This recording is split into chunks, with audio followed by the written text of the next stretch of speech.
এইভাবে রিফ্লেক্স কান্না দিয়ে, ইমোশনাল কান্না দিয়ে তিনি আমাদের ব্যথা দূর করেন। এখানে যে ব্যথা, তাই দেখবেন আধা ঘন্টা 15 মিনিট কান্নার পরে যখন এটা যৌক্তিক কান্না হয়, যখন এটা কুরআন ও সুন্নাহ ভিত্তিক কান্না হয়, আমরা আসবো যদি সময় পাই। আমি শুরুতেই বলেছি কান্না একটি ইবাদত, কান্না একটি ইবাদত। এই ইবাদত করতে হবে। কুরআন আমাদেরকে যা দিয়েছে তা আমরা গ্রহণ করতে পারছি কিনা আল্লাহ জিজ্ঞেস করেছেন। এত কিছুর পরেও তোমাদের অন্তরগুলো কি কঠিন হয়ে গেল? তোমাদের এই জায়গাটা এমন শক্ত হয়ে গেল, এটা কি পাথরের মতো শক্ত? আল্লাহ জিজ্ঞেস করেছেন আও আশাদ্দা কসওয়া, নাকি এর চেয়েও বেশি? আমি আল্লাহর হয়ে জিজ্ঞেস করতে চাই, এই 18 দিনে, এই 19 দিনে কিংবা এর পূর্বে কবে আপনি আল্লাহর জন্য কেঁদেছিলেন?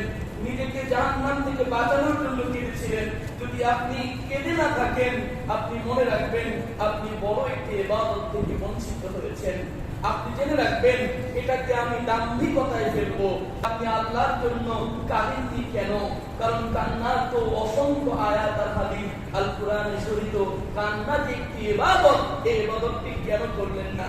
বলবেন জানি ভাই আমি তো কোনো গুনাহ করিনি, আজকে আমি কেন কাঁদবো? কে বলেছে? এটা বলাটাই তো গুনাহ হয়ে গিয়েছে।